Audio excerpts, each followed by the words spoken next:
Price the lord. கர்த்தருடைய நாமத்தை மகிமைப்படுத்தும்படி Thanjavur new bus stand assembly of God சபையின் சார்பாக உங்களை அன்போடு நாங்கள் வரவேற்கிறோம். இந்த மே மாதம் முதல் வாரத்தில் அவருடைய நாமத்தை மகிமைப்படுத்தும்படி நாம் எல்லாரும் கூடி நம்முடைய வீடுகளிலே உட்கார்ந்து கர்த்தரை ஆராதிக்க இந்த காலை நேரத்தில் ஆண்டவர் நமக்கு தந்திருக்கிற நல்ல ஸ்லாக்கியத்திற்காக கர்த்தருக்கு ஸ்தோத்திரம். எழும்பி நிற்போம். எழும்பி நின்று கைகளை உயர்த்தி இந்த ஆராதனையை தேவன் ஆசீர்வதித்து தரும்படியாக கைகளை உயர்த்தி கர்த்தரை ஸ்தோத்திரம் பண்ணுவோம். தேவன் நமக்கு ஒரு புதிய மாதத்தை தேவன் நமக்கு தருகிறார். இந்த புதிய மாதம் நமக்கு ஒரு ஆசீர்வாதமான மாதமாக இருப்பதாக. கர்த்தர் இந்த மாதத்துக்கு வேண்டிய கிருபைகளையும் சுகத்தையும் பலத்தையும் தேவன் நமக்கு தருவாராக. கர்த்தரை எல்லாரும் ஸ்தோத்திரம் பண்ணுவோம். ஸ்தோத்திரம் ஸ்தோத்திரம். பரலோகத்தின் பிதாவே, உம்முடைய சமூகத்தில் நாங்கள் எல்லாரும் கூடி வந்து உம்முடைய சன்னிதானத்தில் நாங்கள் நிற்கிறோம் ஆண்டவரே. எங்களை ஆண்டவர் 4 மாதங்கள் தேவன் காத்து இந்த 5வது மாதத்தில் கிருபைகளை பெற்றுக்கொள்ளும்படி ஆண்டவரே நீர் எங்களை ஒன்று சேர்த்ததற்காக ஸ்தோத்திரம். எங்களுடைய வீடுகளிலே உட்கார்ந்து இந்த மாதத்தினுடைய முதல் வார ஆராதனையில உம்மை நாங்கள் பாடி ஆராதிக்க இருக்கிறோம். இந்த மாதத்தில் சகல நன்மைகளும் கைகூடி வருவதாக, தேவ பிரசன்னங்களை நடத்துவதாக, தேவனுடைய வல்லமை எங்கள் வாழ்க்கையில வெளிப்படுவதாக. இந்த ஆராதனையில ஒரு புது பலனை தாரும் ஆண்டவரே, ஒரு புதிய அபிஷேகத்தை தாரும் ஆண்டவரே, ஒரு புது கிருபைகளை தாரும் ஆண்டவரே. தொடர்ந்து எங்கள் ஆராதனையை பொறுப்படுத்திக் கொள்ளுங்க. பரிசுத்த ஆவியானவர் எங்கள் ஆராதனையினுடைய ஆரம்பம் முதல் முடிவு வரைக்கும் பொறுப்படுத்திக் கொள்ளும்படி நாங்கள் ஜெபிக்கிறோம். எல்லா மகிமையும் கர்த்தர் ஒருவருக்கே நாங்கள் செலுத்துகிறோம். இயேசு கிறிஸ்துவின் நாமத்தில் வேண்டிக் கொள்கிறோம் பிதாவே. ஆமென் ஆமென். கை உயர்த்தி அல்லேலூயா சொல்லுங்க. அல்லேலூயா. தேவன் நம்மை 4 மாதங்கள் நம்மோடு இருந்து நம்மை நடத்தினார். இந்த 5வது மாதத்தில் முதல் வாரத்தில் தேவனை ஆராதிக்கும்படியான ஒரு சாக்கியத்தை தேவன் தந்திருக்கிறார். எத்தனை பேர் விசுவாசிக்கிறீங்க? அவரை பாடி ஆராதிக்கும் பொழுது தேவ பிரசன்னம் என் மேலே இறங்கும் என்று கை உயர்த்தி சொல்லுங்க. அல்லேலூயா. நம்முடைய ஆத்துமாவை பார்த்து சொல்ல போகிறோம். ஆத்துமமே என் முழு உள்ளமே ஓ உன் ஆண்டவரை தொழுதேற்று என்ற கீர்த்தனையினுடைய 2வது பாடலை சேர்ந்து எங்களோடு கூட சேர்ந்து நீங்கள் பாடுங்கள். கர்த்தர் உங்களை ஆசீர்வதிப்பாராக. ஆமென். கைகள் நல்லா தட்டுங்க. எல்லாரும் சேர்ந்து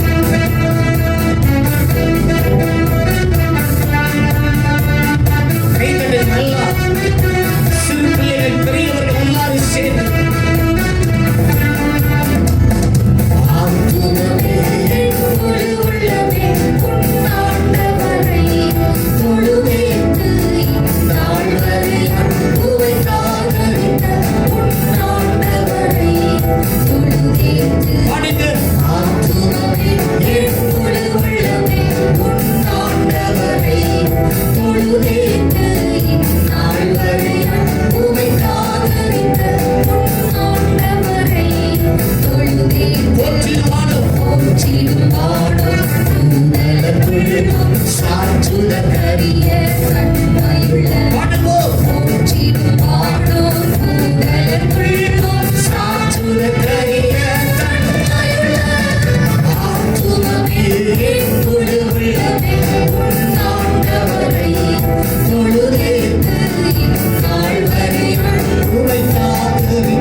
தினமே இதயமே உள்ளமே என் மனமே துதித்திடும் தேவ ஸ்தோத்திரி தினமே இதயமே உள்ளமே என் மனமே ஆத்துமமே என் முழு உள்ளமே ஆண்டவரை தொழுதேத்து இந்நாள் வரை அன்புவை காதலித்த ஆண்டவரை தொழுதேத்து ஆத்துமமே என் முழு உள்ளமே ஆண்டவரை தொழுதேத்து இந்நாள் வரை அன்புவை காதலித்த ஆண்டவரை தொழுதேத்து. ஹalleluya. கையை தட்டி கர்த்தரை மகிமைப்படுத்துங்கள். ஹalleluya. கர்த்தர் நம்முடைய வாழ்க்கையில செய்த நன்மைகள் ஏராளம். ஆராய்ந்து முடியாத பெரிய காரியங்களையும் எண்ணி முடியாத அதிசயங்களை அவர் நமக்கு செய்தார். இன்னொரு பாடலை நாம் எல்லாரும் சேர்ந்து பாடுவோம். Everything is possible. Oh, nothing is impossible. கூடுமே, எல்லாமே கூடும். இயேசுவால் கூடாதது ஒண்ணுமே இல்லை. 622வது பாடலை பாடப் போகிறோம். கூடாதது ஒன்றுமே இல்லையே என்று இந்த பாடலை எல்லாரும் சேர்ந்து நாம் கைத்தட்டி உற்சாகமாய் பாடப் போகிறோம். நம்முடைய ஆண்டவரால் எல்லாம் கூடும் என்ற விசுவாசத்தோடு பாடுங்கள். இந்த மாதத்தில் தேவன் நம்முடைய வாழ்க்கையில் அற்புதங்களை செய்ய அவரால் முடியும். கைகளை தட்டி பாடலாம் எல்லாரும் இணைந்து.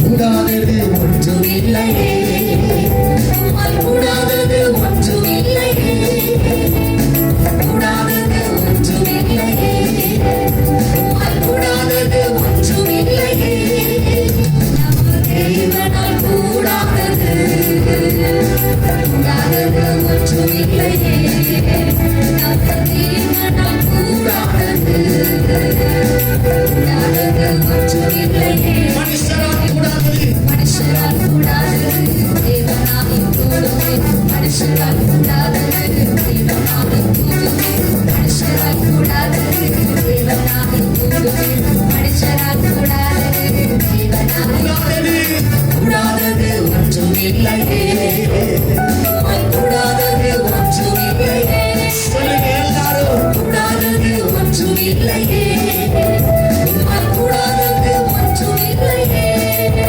நம்ம தேவனால் கூடாதது கூடாதது ஒன்றுமில்லையே நம்ம தேவனால் கூடாதது கூடாதது ஒன்றுமில்லையே ஒரே ஒரு வார்த்தை சொன்னார். ஒரே ஒரு வார்த்தை சொன்னாரே வேலைக்காரரை சுத்தமானாரே ஒரே ஒரு வார்த்தை சொன்னாரே வேலைக்காரரை சுத்தமானாரே சுத்தமாகு என்று சொன்னாரே குஷ்டரோகி சுத்தமானாரே சுத்தமாகு என்று சொன்னாரே குஷ்டரோகி சுத்தமானாரே மனுஷரால் கூடாதது தேவனாலே கூடுமே மனுஷரால் கூடாதது தேவனாலே கூடுமே மனுஷரால் கூடாதது தேவனாலே கைத்தட்டி சொல்லுங்க. ஆண்டவராலே கூடும். கையை தட்டி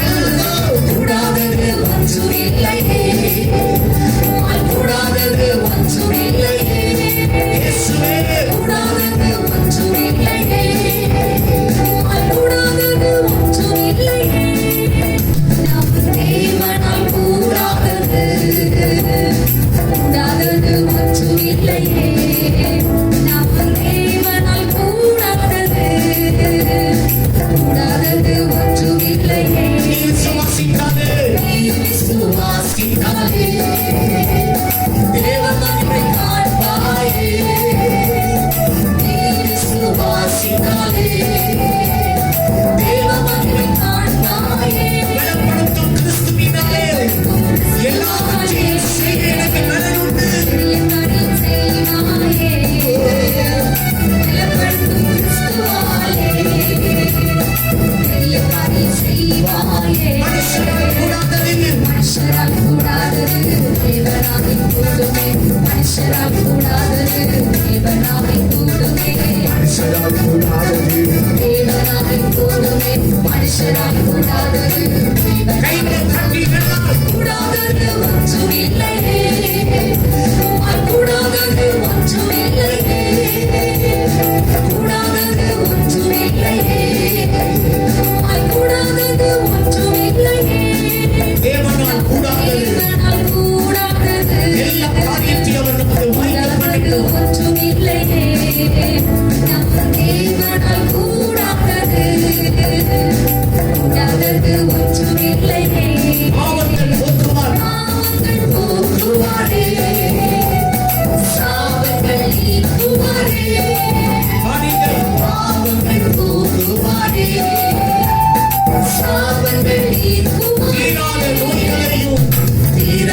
நோய்களையும் தீர்ப்பார் கிறிஸ்து இயேசுவாலே.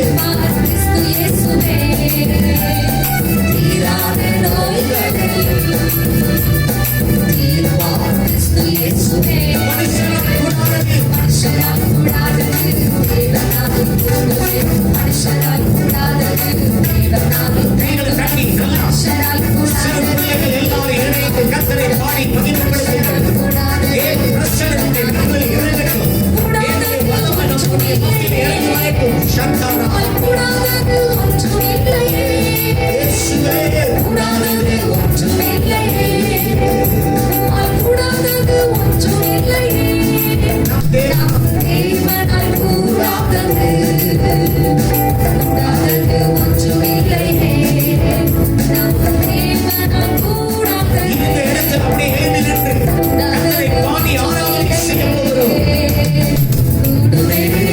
எல்லாம் கூடுமே. மாலை எல்லாம் கூடும். கையை தட்டி கண்களை மூடி கர்த்தரை ஆராதிங்கள். இந்த மே மாதத்துல தேவ பிரசன்னம் நமக்கிலே இறங்கி வரட்டும். சந்தானா கூடுமே. ஆண்டவராக எல்லாம் ஆண்டவராக எல்லாம் கூடுதலுக்கு விசுவாசத்தோடு பாடுங்கள்.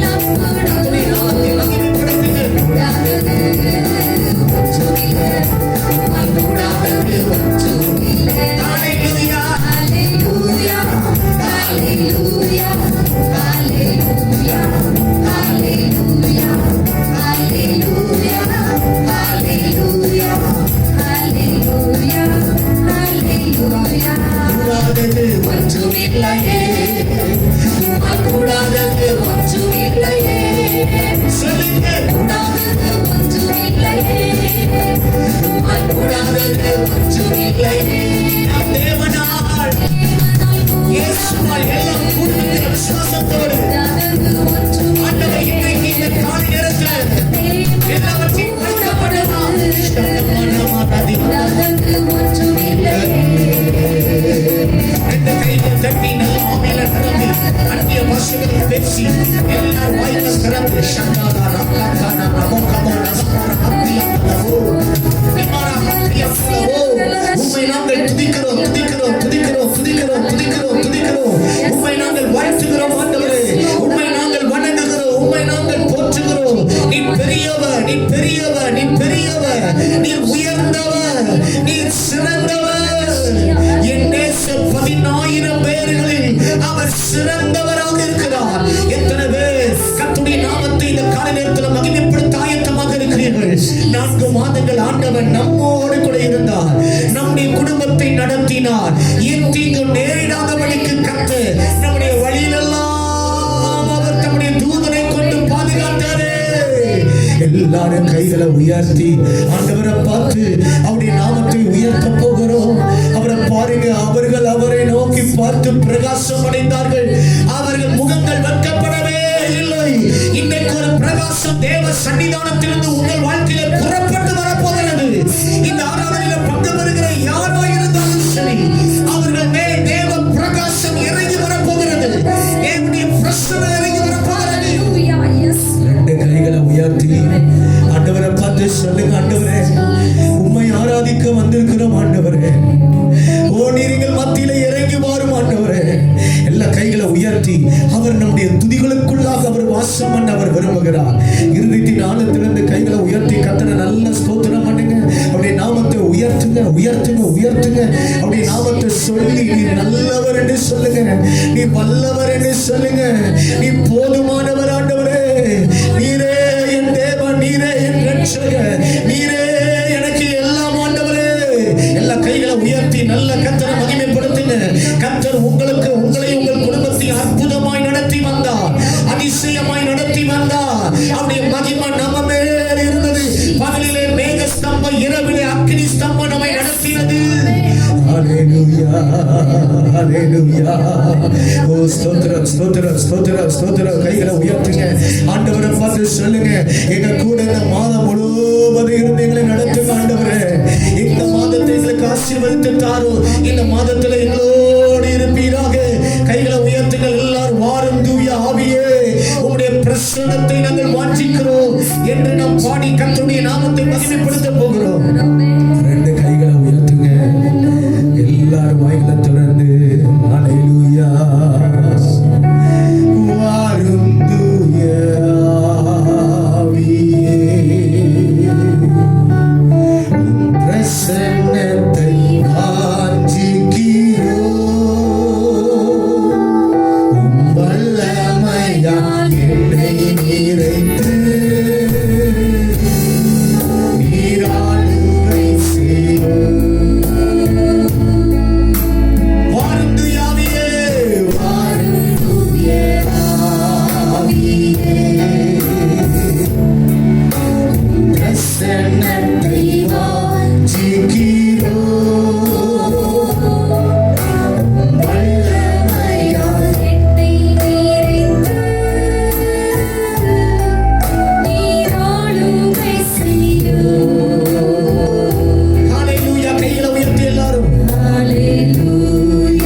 சீமோன் பேதுருவை பார்த்து ஆண்டவர் கேட்டார், நீ என்னிடத்தில் அன்பாய் இருக்கிறாயா?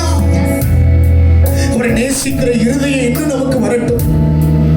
நம்ம ஆண்டவருக்கு ஒப்பு கொடுக்க போகிறோம். நான் உம்மை நேசிக்கிறேன் ஆண்டவரே, இந்த உலகத்துல எல்லாவற்றை விட நான் உங்களை நேசிக்கிறேன் ஆண்டவரே.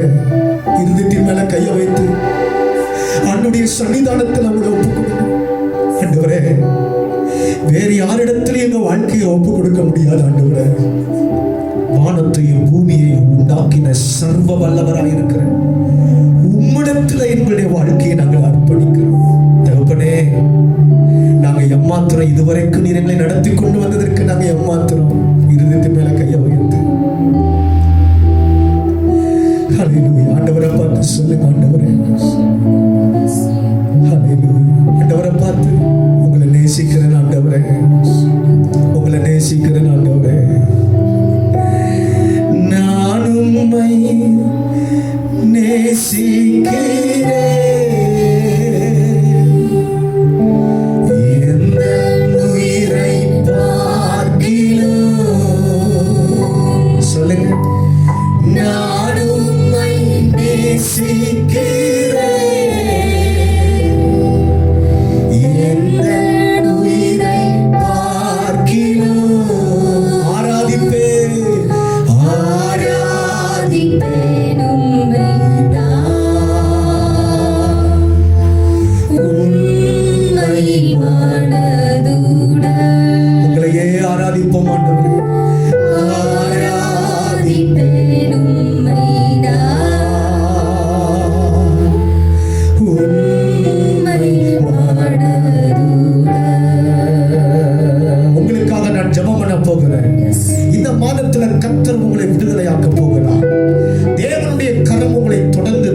நடத்த போகிறது. எல்லாரும் கைகளை உயர்த்தி நல்ல ஆவியில நிரம்பி நல்ல கொஞ்ச நேரம் கர்த்தரை விடுதலையாய் ஸ்தோத்திரம் பண்ணுங்கள். ஓ ஹல்லேலூயா.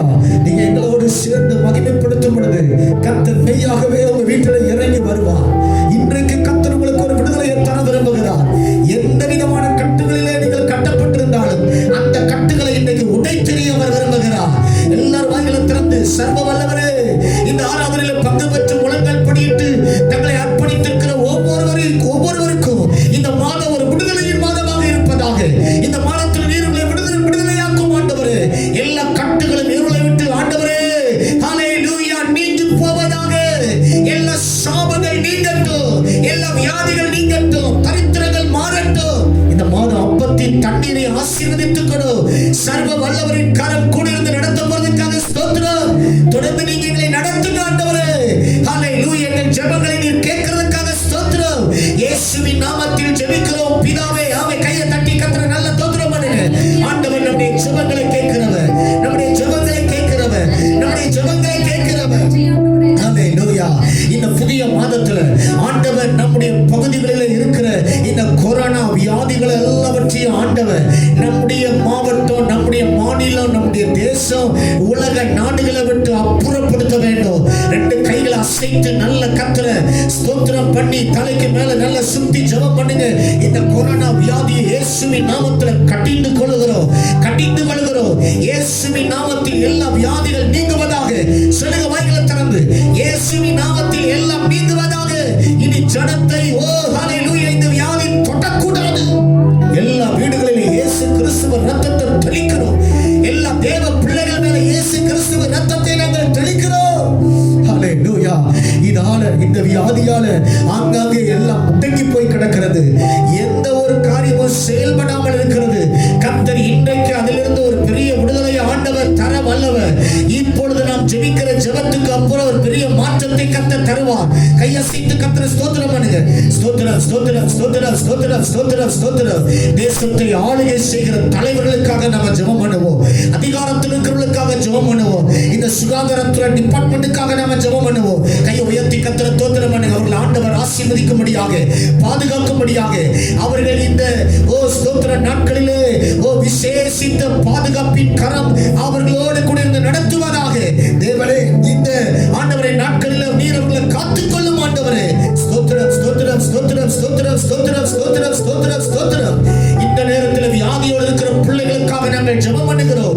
வியாதியோடு இருக்கிற அத்தனை பேரை ஆண்டவர் தொடுங்க. உங்களுடைய கல்வாரியிலிருந்து ஒரு வல்லமை புறப்பட்டு வரட்டும்.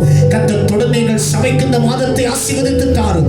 எங்க ஊழியத்திற்கு ஆண்டவரை புதிய குடும்பங்களையும் புதிய ஆத்துமாக்களை தேவன் தாரும். உங்களுடைய சபையை தேவன் கட்டி எழுப்பும். தொடர்ந்து உங்க நாம மகிமைப்படுவதாக. நீர் தொடர்ந்து மீதமுள்ள பகுதி எல்லாவற்றையும் பொருட்படுத்திக் கொள்ளும். துதிகன மகிமை எல்லாம் உமக்கு மாத்திரம் செலுத்துகிறோம்.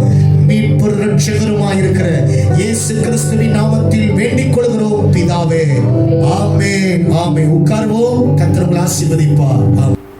Price the lord. ஹல்லேலூயா. நாங்கள் குடும்பமாக இந்த மாதத்தில் பிறந்த நாளை கொண்டாடுகிற, திருமண நாளை கொண்டாடுகிற பிள்ளைகளுக்காக ஒரு விசேஷித்த ஜெபத்தை ஏறெடுக்க போகிறோம். இந்த மாதத்தில் பிறந்த நாள் கொண்டாடுகிற பிள்ளைகள், நீங்கள் இருந்த இடத்திலிருந்து அப்படியே எழுப்பி நில்லுங்கள். அதே போல திருமண நாளை கொண்டாடுகிற அருமையான குடும்பங்கள், நீங்களே எழுப்பி நிற்கும்படி உங்களை அன்பாக நாங்கள் கேட்குறோம். நம்முடைய பாப்பா பெஸ்டிக்கும் இந்த மாதம் 10ஆம் தேதி பிறந்த நாள். அவளுக்காகவும் நம்ம ஜெபம் பண்ணுவோம். ஒரு பாடல் ஒன்றை பாடினதுக்கு பிற்பாடு உங்களுக்காக நாங்கள் ஜெபிக்க விரும்புகிறோம். There shall be service of blessing என்கிற அருள் ஏராளமாய் பெய்யும் என்ற பாடலை இந்த பர்த்டே வெட்டிங் டே கொண்டாடுகிற பிள்ளைகளுக்கு ஒரு ஆசீர்வாதம் உண்டாக நாம் பாடுவோம். அதுக்கு பிறகு ஜெபம் பண்ணுவோம். கர்த்தர் நம்மை ஆசீர்வதிப்பாராக. ஆமென். ஹல்லேலூயா.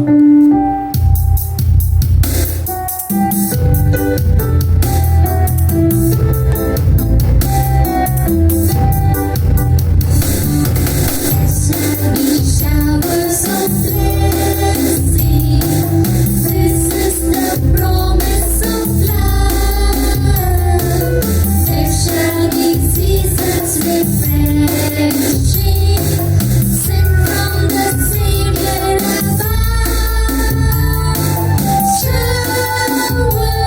of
இந்த பிறந்த நாளையும் திருமண நாளையும் இந்த மாதத்தில் கொண்டாடுகிற பிள்ளைகளை கர்த்தர் ஆசீர்வதிப்பாராக. எங்களை நேசிக்கிற நல்ல ஆண்டவரே, இந்த மாதத்தில் பிறந்த நாளை கொண்டாடுகிற திருமண நாளை கொண்டாடுகிற பிள்ளைகளுக்காக நாங்கள் விசேஷமாய் ஜெபம் பண்ணுகிறோம். ஏசாயா 58 அதிகாரம் 8வது வசனத்தின்படி உன் சுகவாழ்வு சீக்கிரத்தில் துளிர்த்து என்ற வார்த்தையின்படி இயேசுவின் நாமத்தில் இந்த ஆண்டவரே பிறந்த நாள் திருமண நாளிலே அவருடைய சுகவாழ்வு துளிர்ப்பதாக, கர்த்தருடைய மகிமை அவர்களை காக்கும்படி நாங்கள் ஜெபம் பண்ணுகிறோம். தேவ ஆசீர்வாதங்கள் இந்த வருஷத்தில் அவர்களுக்கு உண்டாகட்டும். ஆண்டவரே, கடந்த ஆண்டுகள் முழுவதும் நீர் அவர்களை பாதுகாத்து நடத்தினீர். தொடர்ந்து அவர்களுடைய குடும்பத்திற்கும் சபைக்கும் தேசத்திற்கும் நீர் அவர்களை ஆசீர்வாதமாய் வைங்க. குடும்பத்தில் ஆண்டவரே உடைய பிள்ளைகளை நீர் உயர்த்துங்க, மேன்மைப்படுத்துங்க, கனப்படுத்துங்க. எத்தீங்கு வராதபடி கர்த்தர் காத்துக்கொள்ளுங்க. வீண் செலவுகளுக்கும் விக்கனங்களுக்கும் நாசமோசங்களுக்கும் மரண கட்டுகளுக்கும் கர்த்தாவே நீங்களாக்கி ரட்சியும். தொடர்ந்து நீங்க பாதுகாத்துக் கொள்ளுங்க, ஆசீர்வதிங்க. இயேசு கிறிஸ்துவின் நாமத்தில் வேண்டிக் கொள்கிறோம் பிதாவே, ஆமென், ஆமென். பிறந்த நாள் திருமண நாள் கொண்டாடுகிற பிள்ளைகளை கைகளை தட்டி வாழ்த்துக்களை தெரிவிப்போம். இப்பொழுது நம்முடைய பெனிட்டும் பிளஸும் உங்களுக்கு வாழ்த்து சொல்வாங்க. Happy birthday, happy wedding anniversary. கர்த்தருடைய நாமம் மகிமைப்படுவதாக. இந்த மே மாதத்தினுடைய முதல் வாரத்தில் ஆண்டவர் இந்த மாதத்தில் நமக்கு தருகிற வாக்குத்தத்தத்தை நாம் எல்லாரும் சேர்ந்து வேதாகமத்தை திறந்து வாசிக்க போகிறோம். எரேமியா தீர்க்கதரிசன புஸ்தகம் 29ஆம் அதிகாரம் 11வது வசனம். The book of Jeremiah chapter 29 verse number 11. எல்லாரும் சேர்ந்து வாசிப்போமா? எரேமியா 29:11. நீங்கள் எதிர்பார்த்திருக்கும் முடிவை உங்களுக்கு கொடுக்கும்படிக்கு நான் உங்கள் பேரில் நினைத்திருக்கிற நினைவுகளை அறிவேன் என்று கர்த்தர் சொல்கிறார். அவைகள் தீமைக்கு அல்ல, சமாதானத்துக்கு ஏதுவான நினைவுகளே. கண்களை மூடுவோம், ஜெபம் பண்ணுவோம். சர்வ வல்லவரே, உம்முடைய பாதத்தில் உம்முடைய வார்த்தையை ஆண்டவரை தேடி நாங்கள் குடும்பமாக உட்கார்ந்திருக்கிறோம். இந்த மாதத்தில் நீர் எங்களுக்கு கொடுக்கிற இந்த வாக்குத்தத்தத்திற்காக ஸ்தோத்திரம். எரேமியா 29ஆம் அதிகாரம் 11வது வசனத்தின்படி நீங்கள் எதிர்பார்த்திருக்கும் முடிவை நான் உங்களுக்கு கொடுப்பேன் என்று நீர் எங்களுக்கு வாக்கு கொடுக்கிறீர். கர்த்தாவே, என்னுடைய எதிர்பார்ப்புகள் அத்தனையும் இந்த மாதத்தில் நிறைவேறுவதாக. அந்த எதிர்பார்ப்புகள் எல்லாம் ஆண்டவரே ஒன்று கூட ஆண்டவரே விடாமல் எல்லாம் நேர்த்தியாய் நடப்பதாக. பரிசுத்த ஆவியானவர் இந்த வார்த்தைகளை நீர் எங்களுக்கு தியானிக்கும்படி அனுக்கிரகம் பண்ணும். எங்கள் கண்களை திறந்தருளும். ஆவியானுடைய ஆளுகைக்குள் எங்களை விட்டு தருகிறோம். இந்த மாதம் எங்களுக்கு ஒரு ஆசீர்வாதமான மாதமாக ஆண்டவரே, எங்களுடைய எதிர்பார்ப்புகள் நிறைவேறுகிற ஒரு மாதமாக இருக்கட்டும். எங்களோடு பேசும் உங்களுடைய வசனத்திற்கு எங்களை தாழ்த்தி தருகிறோம். இயேசு கிறிஸ்துவின் நாமத்தில் வேண்டிக் கொள்கிறோம் பிதாவே, ஆமென், ஆமென். சத்தமாய் கைகளை உயர்த்தி ஒரு அல்லேலூயா சொல்லுங்க. ஹல்லேலூயா. ஆண்டவர் நல்லவர். இந்த வருஷத்துல தேவன் 4 மாதங்களை தேவன் நமக்கு தந்து இந்த 5வது மாதத்துல முதல் வாரத்தினுடைய சன்னிதானத்துல வந்து ஆண்டுடைய வார்த்தையை தியானிக்கும்படி கர்த்தர் கொடுத்த நல்ல வாக்கியத்திற்காக கர்த்தரை துதிக்கிறேன். இந்த மாதம் தேவன் நமக்கு கொடுக்கிற ஒரு வாக்குத்தத்தம் எரேமியா 29ஆம் அதிகாரம் 11வது வசனம். நீங்கள் எதிர்பார்த்திருக்கும் முடிவை நான் உங்களுக்கு கொடுப்பேன். இதுதான் வாக்குத்தத்தம். ஆண்டவர் இந்த மாதத்தில் உங்களை பார்த்து தான் சொல்கிறார். நீங்கள் என்ன எதிர்பார்த்திருக்கிறீர்களோ அந்த எதிர்பார்ப்புகள் எல்லாவற்றையும் ஆண்டவர் இந்த மாதத்தில் நிறைவேற்றுவார். இந்த வசனத்தை இன்னைக்கு நாம் தியானிக்க இருக்கிறோம். இந்த எரேமியாவினுடைய தீர்க்கதரிசன புஸ்தகத்தில் ஏராளமான வாக்குத்தத்தங்கள் உண்டு. கர்த்தர் இந்த வருஷத்துல இந்த 5வது மாதத்துல நம்முடைய சபைக்கு கொடுக்கிற வாக்குத்தத்தம் எதிர்பார்ப்புகள் நிறைவேறும். எதிர்பார்ப்புகளை நிறைவேற்றுவதற்காக ஆண்டவர் இந்த மாதத்தில் கிரியை செய்ய போகிறார். விசுவாசிக்கிறவர்கள் கை உயர்த்தி ஆமென் சொல்லுங்க. ஆமென், ஹல்லேலூயா. இந்த வசனத்தில் எரேமியா சொல்லும் பொழுது சொல்லுகிறார் பாருங்கள். எரேமியா தீர்க்கதரிசி இஸ்ரவேல் ஜனங்கள் நடுவிலே யூதாவின் தீர்க்கதரிசியாக அவர் இருந்தார். சிறையிருப்புக்கு முன்பாக இவர் தீர்க்க தரிசனம் சொன்னார். இந்த எரேமியா ஒரு ஆசாரிய குடும்பத்தில் பிறந்து வளர்ந்தவர். 20வது வயதில் தேவன் அவரை ஊழியத்திற்கு அழைத்தார். 20வது வயதில் அழைக்கும் பொழுது அவர் சொல்லுகிறார், நான் ஒன்றும் அறியாத சிறு பிள்ளையா இருக்கிறேன் என்கிறார்.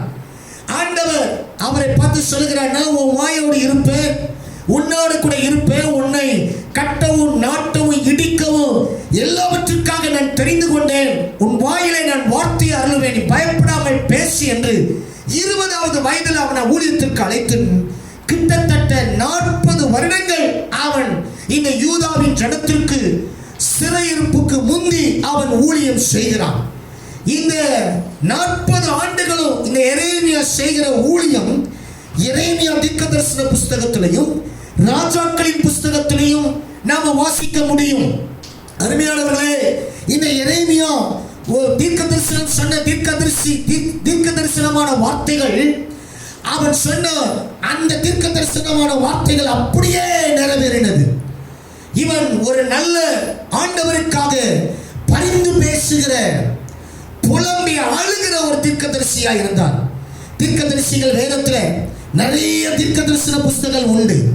இந்த பழைய ஏற்பாட்டில் 17 தீர்க்கதரிசன புஸ்தகங்கள் இந்த வேதத்தில் உண்டு. எல்லா தீர்க்கதரிசனங்களும் இஸ்ரவேல் ஜனங்களுடைய வீழ்ச்சியின் காலத்தில் அவர்கள் தேவனை விட்டு தூரமாய் போன சமயத்தில் இந்த தீர்க்கதரிசிகள் எல்லாரும் எழும்புகிறார்கள். பெரிய தீர்க்கதரிசிகள், சிறிய தீர்க்கதரிசிகள் என்று உண்டு. பெரிய தீர்க்கதரிசிகள் 4 பேர் உண்டு. அந்த 4 பேர்ல ஒருவன் தான் எரேமியா. சிறிய தீர்க்கதரிசிகள் ஒரு 12 பேர் உண்டு. எரேமியா இந்த வேதத்துல 2 புஸ்தகம் எழுதியிருக்கிறார். எரேமியா புஸ்தகமும் புலம்பல் புஸ்தகத்தையும் இவர் தான் எழுதினார். இவர் ஒரு கண்ணீரின் தீர்க்கதரிசி. இவர் பெயருக்கான அர்த்தம் என்ன தெரியுமா? கர்த்தர் உயர்ந்தவர். எரேமியா என்றால் கர்த்தர் உயர்ந்தவர். The Jehovah is high. தேவன் உயர்ந்தவராக இருக்க வேண்டும் என்று அவனுடைய பெற்றோர் அவனுக்கு பெயர் வைத்தார்கள். என்னவோ தெரியவில்லை, இஸ்ரவேல் ஜனங்கள் நடுவிலே யூதாவின் அந்த ராஜ்யத்திலே தேவன் உயர்ந்தவராக இருக்க வேண்டும் என்று அவர் பிரசங்கித்தார். அவர் தீர்க்கதரிசனம் சொன்னார். இந்த தீர்க்கதரிசன புஸ்தகத்தில் இருந்துதான் தேவன் நம்மோடு கூட அவர் பேச விரும்புகிறார். 29ஆம் அதிகாரம் 11ஆம் வசனத்தில், நீங்கள் எதிர்பார்த்திருக்கும் முடிவை நான் உங்களுக்கு கொடுப்பேன், நான் உங்கள் பேரில் வைத்திருக்கிற என் நினைவுகளை நான் அறிவேன். ஆண்டவர் நம்மை நினைத்திருக்கிறார். நம்முடைய எதிர்பார்ப்புகளை நிறைவேற்றுவதற்காக அவர் நம்மை நினைத்திருக்கிறார். தேவன் நம்மை நினைக்கிற தேவன். மனிதன் நம்மை மறக்கலாம். உங்களை நினைக்கிறேன் என்று சொல்லுகிறவர் கூட மறக்கலாம்.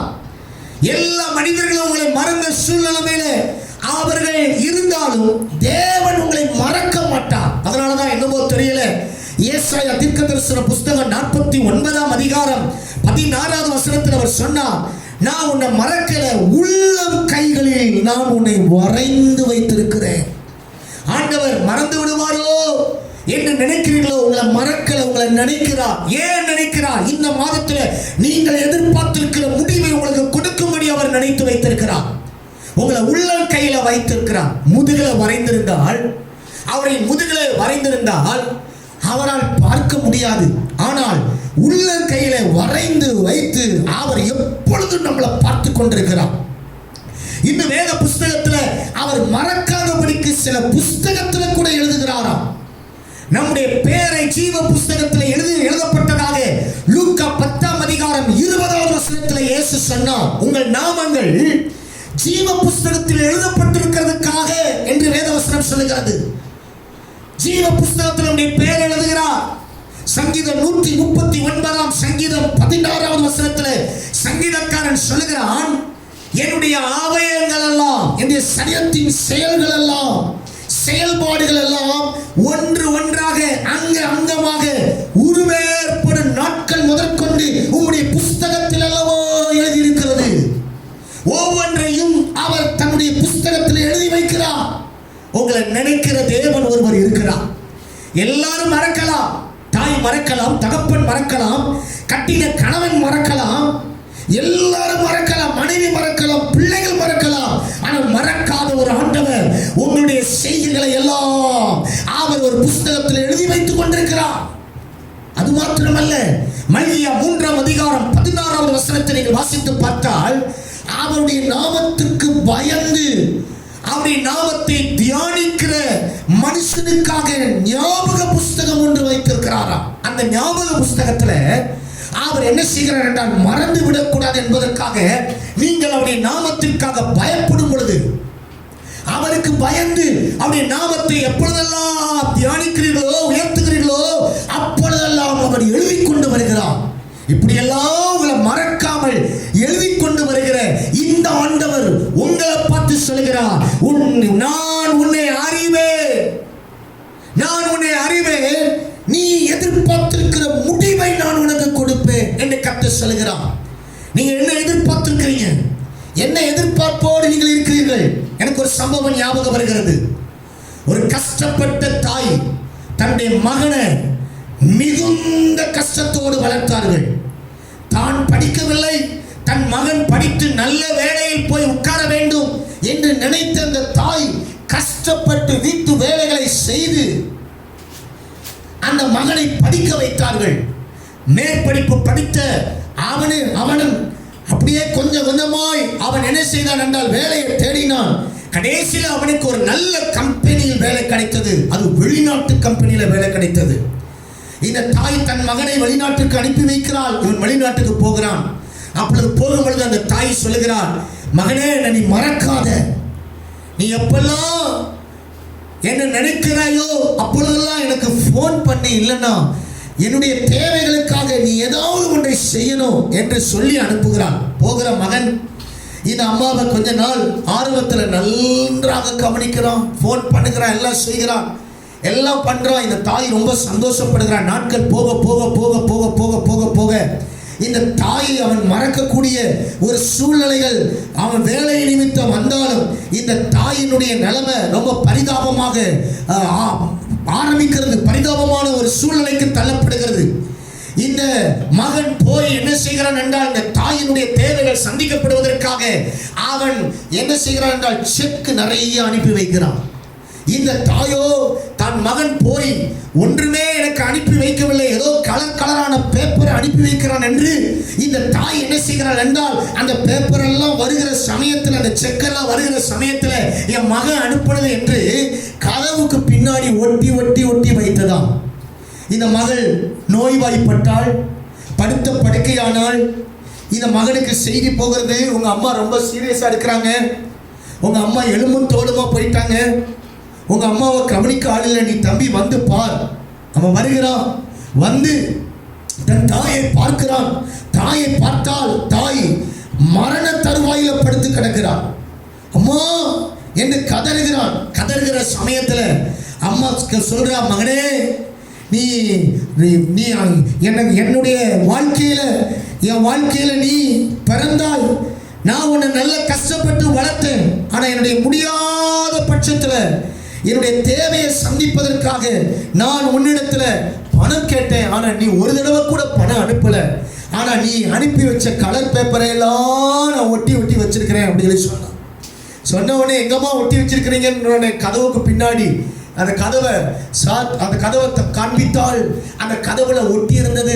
உடனே இந்த மகன் சொன்னா, அம்மா அது கலர் பேப்பர் அல்ல, அது உண்மையான செக். இதை நீங்க பேங்க்ல கொடுத்தீங்கன்னா உங்களுக்கு நிறைய பணத்தை கொடுத்திருப்பாங்க, நீங்க அதை வாங்கி சாப்பிட்டு என்ன செஞ்சிருக்கலாம், உயிர் பிழைத்திருக்கலாம். இப்படி நீங்கள் மாறிவிட்டீர்களே அம்மா, நான் என்ன செய்யறது, அம்மாவுக்காக நான் என்ன செய்வேன் என்று அவன் பரிதாபம் கொண்டானாம், வருத்தப்பட்டானாம். அருமையானவர்களே, தன் மகன் தன்னை மறந்து விட்டான் என்று, தன் மகன் தன்னை கவனிக்கவில்லை என்று அவன் அனுப்பின அந்த கலராக இருக்கிற செக்கை இந்த தாய் ஒரு கலரான பேப்பர் என்று நினைத்து ஒட்டி வைத்தார்களே தவிர அதை அனுபவிக்க முடியவில்லை. இதே போலத்தான் நிறைய பேர் கர்த்தரை மறந்து விட்டாரோ என்று நினைக்கிறார்கள். கலராய் செக் புக் மாதிரி ஆண்டவர் நமக்கு வித்தியாசமான வாக்குத்தத்தங்களை ஒவ்வொரு நாளும் தருகிறார், ஒவ்வொரு மாதமும் தருகிறார். ஆண்டவர் தருகிற இந்த வார்த்தைகள் நம்முடைய வாழ்க்கையை மாற்றும். கைவை தலையில சொல்லுங்க, அல்லேலூயா. அவர் நம்மை மறக்காததனால தான் அவர் நமக்கு நிறைய வார்த்தைகளை அவர் நமக்கு தருகிறார். இந்த வார்த்தைகள் எல்லாம் உங்களுக்காகத்தான் ஆண்டவர் தருகிற இந்த வாக்குத்தத்தங்கள் இந்த வேதத்தில் நிறைய உண்டு. இந்த வேதம் முழுவதும் உங்களுக்காகத்தான் கர்த்தர் வாக்குத்தத்தங்களை எழுதி வைத்திருக்கிறார். இந்த வார்த்தைகள் நிபந்தனைகளோடு இருக்கிறது. இந்த நிபந்தனைகளுக்கு நீங்கள் கீழ்ப்படிந்தால் இந்த வார்த்தை உங்க வாழ்க்கையில நிறைவேறும். இந்த மாதம் ஆண்டவர் நம்முடைய எதிர்பார்ப்புகளை எல்லாம் நிறைவேற்றுகிற ஒரு மாதம். இதிலிருந்து நான் உங்களுக்கு ஒரு செய்தியை உங்களோடு கூட பகிர்ந்து கொள்ள விரும்புகிறேன். இந்த நாள் இந்த வசனத்திலிருந்து ஒரு செய்தியை உங்களோடு கூட பகிர்ந்து கொள்கிறேன். கவனியுங்கள். இந்த செய்தியினுடைய தலைப்பு தேவனுடைய பிள்ளைகளின் 7 விதமான எதிர்பார்ப்புகள். நமக்கு வேதத்தின் வசனத்தின் அடிப்படையில் ஒரு 7 விதமான எதிர்பார்ப்புகள் உண்டாயிருக்க வேண்டும். என்ன எதிர்பார்ப்புகள் நமக்கு உண்டாகணும்? தேவ பிள்ளைகளின் 7 விதமான எதிர்பார்ப்புகள். ஒரு தேவ பிள்ளைக்கு நிறைய எதிர்பார்ப்பு இருக்கும். ஆனால் ஒரு 7 காரியத்தை மாத்திரம் நான் உங்களோடு கூட பேச விரும்புகிறேன். முதல் எதிர்பார்ப்பை வாசிப்போம். தீர்க்கதரிசி இந்த வசனத்தை சொல்கிறார் பாருங்கள். நீங்கள் எதிர்பார்த்திருக்கும் முடிவை நான் உங்களுக்கு கொடுப்பேன் என்று சொல்லுகிறார். முதல்ல எதிர்பார்த்திருக்கிறார்கள் இந்த இஸ்ரவேல் ஜனங்கள், இந்த யூதாவின் ஜனங்கள். இந்த ஜனங்கள் என்ன எதிர்பார்த்திருக்கிறார்கள்? தீர்க்கதரிசி சொல்லுகிறார், அதை நான் உங்களுக்கு கொடுப்பேன் என்று கர்த்தர் சொல்லுகிறார். என்ன எதிர்பார்த்திருக்கிறார்கள்? வசனத்தை வாசியுங்கள். எரேமியா 29ஆம் அதிகாரம் 10வது வசனத்தை நீங்கள் வாசித்து பார்த்தால் 10வது வசனம் வாசியுங்கள். பாபிலோனிலே 70 வருஷம் நிறைவேறின பின்பு நான் உங்களை சந்தித்து உங்களை இவ்விடத்துக்கு திரும்பி வர பண்ணும்படிக்கு உங்கள் மேல் என் நல் வார்த்தையை நிறைவேற பண்ணுவேன் என்று கர்த்தர் சொல்லுகிறார். 4வது வசனம் 29ஆம் அதிகாரம் 4. இஸ்ரவேலின் தேவனாகிய சேனைகளின் கர்த்தர் தாம் எருசலேமில் இருந்து பாபிலோனுக்கு சிறைப்பட்டு போக பண்ணின அனைவருக்கும் அறிவிக்கிறது என்னவென்றால், போதும். தேவனாகிய சேனைகளின் கர்த்தர் தாம் எருசலேமில் இருந்து பாபிலோனுக்கு சிறைப்பட்டு போக பண்ணின அனைவருக்கும் அறிவிக்கிறது என்னவென்றால், தீர்க்கதரிசி சொல்லுகிறான், நீங்கள் எதிர்பார்த்திருக்கிற முடிவை நான் உங்களுக்கு கொடுப்பேன்.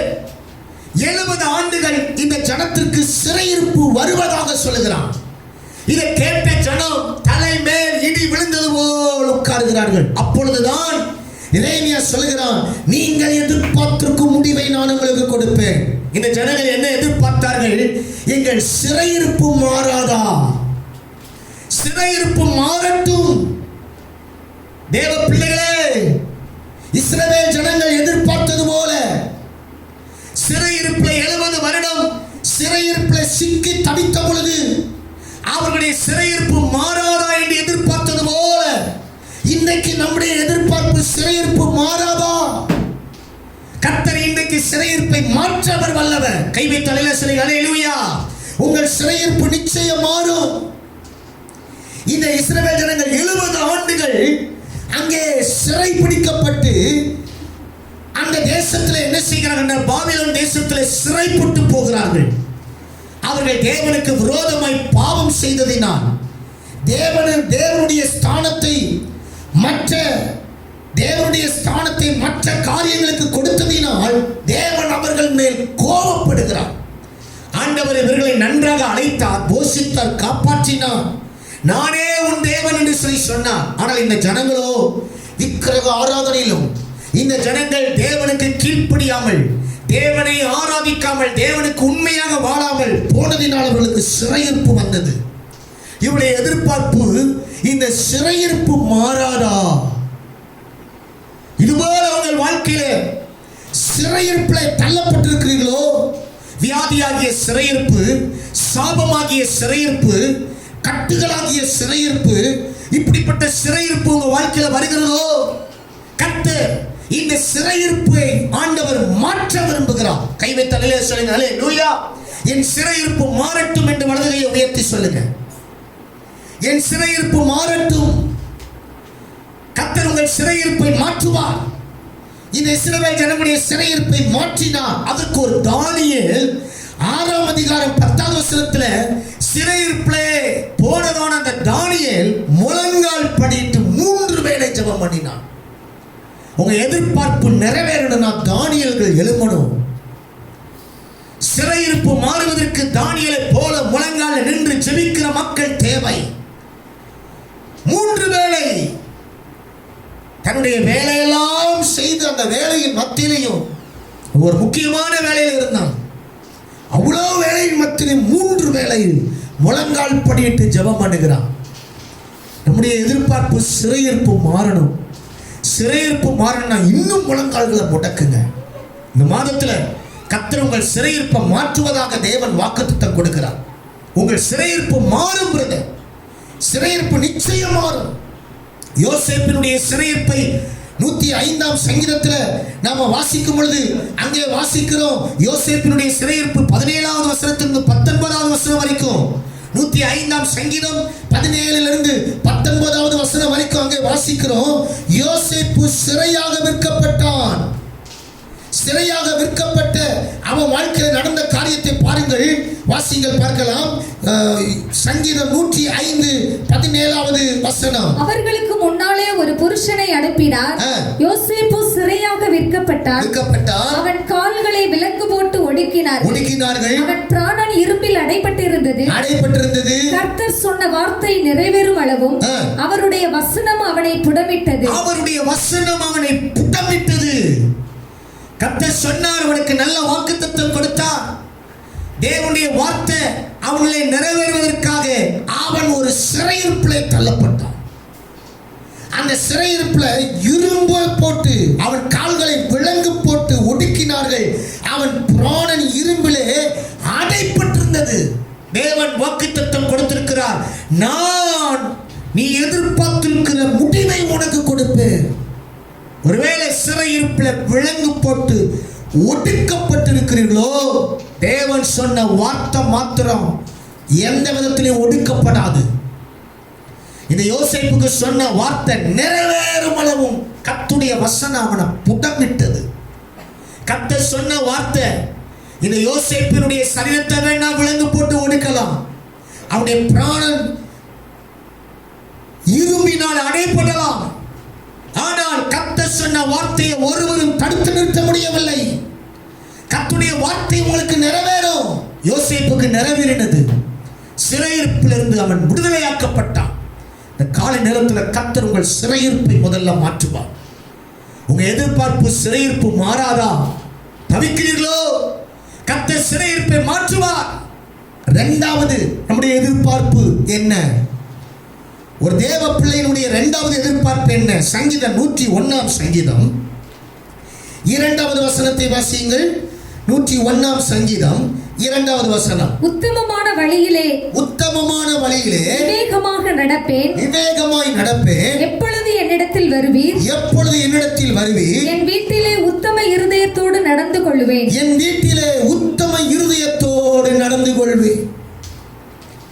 இரண்டாவது தேவ பிள்ளையினுடைய எதிர்பார்ப்பு என்ன?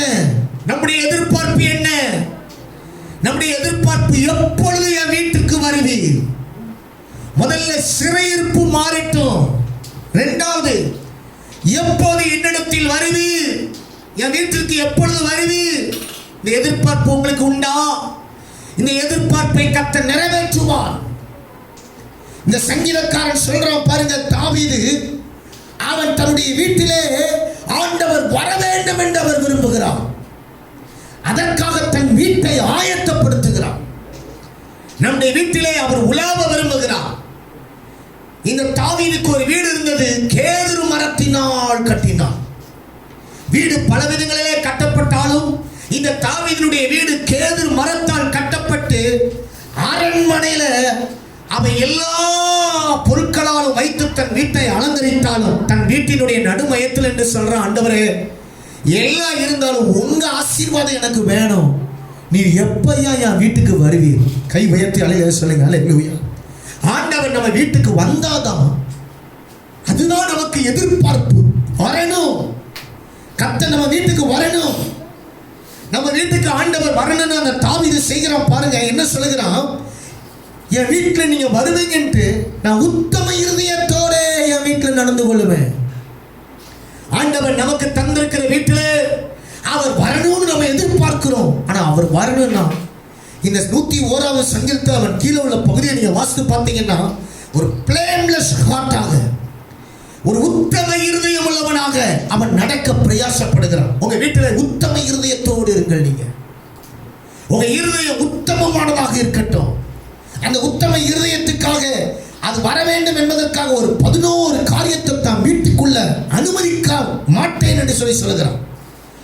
3வது வசனத்திலிருந்து நீங்க 8வது வசனம் வரைக்கும் வாசித்து பார்த்தீங்கன்னா 11 பேரை என் வீட்டுக்குள்ள அனுமதிக்க மாட்டேன், என் வீட்டுக்குள்ள அனுமதிக்க மாட்டேன், என் வீடு சுத்தமா இருக்கும் ஆண்டவரே, நீங்க என் வீட்டுக்கு வாங்கப்பா. அருமையானவர்களே, உங்க வீட்டுக்கு ஆண்டவர் வரணும்னு நீங்க எதிர்பார்ப்போடு இருங்க. கர்த்தர் உங்க வீட்டுக்கு வருவார். தாவீதின் வீடு தேவனுடைய ஆசீர்வாதத்தால் நிரப்பப்பட்டது போல இந்த மாதத்தில் உங்க வீடு ஆசீர்வாதத்தால் நிரப்பப்பட்டிருக்கட்டும். சாபம் பிடித்த வீடாக இருக்கிறதோ, கவலையும் கண்ணீரும் வேதனையும் துக்கங்களும் கஷ்டமும் பாடுகளும் உபத்திரவங்களும் உங்க வீடுகளில் நிரம்பி இருக்கிறதோ, கர்த்தர் இன்றைக்கு உங்க வீட்டுக்கு வரணும்னு நீங்க எதிர்பாருங்க. கர்த்தர் இன்றைக்கு உங்க வீட்டிலே வந்தால் அவர் தம்முடைய ஆசீர்வாதத்தை உங்களுடைய வீடுகள் முழுவதையும் கொடுத்து அவர் உங்களை ஆசீர்வதிப்பார். 2வது நம்முடைய எதிர்பார்ப்பு என் வீட்டுக்கு வாரும். 3வது ஒரு தேவ பிள்ளையினுடைய எதிர்பார்ப்பு எப்படிப்பட்ட எதிர்பார்ப்பாக இருக்கணும்? வாசிங்க யோபு 14ஆம் அதிகாரம், வாசிங்கள் பார்க்கலாம். யோபு 14ஆம் அதிகாரம் 14வது வசனம். The book of Job chapter 14 verse number 14. மனுஷன் செத்தபின் பிழைப்பானோ, எனக்கு மாறுதல் எப்போது வரும் என்று எனக்கு குறிக்கப்பட்ட போராட்டத்தின் நாளெல்லாம் நான் காத்திருக்கிறேன்.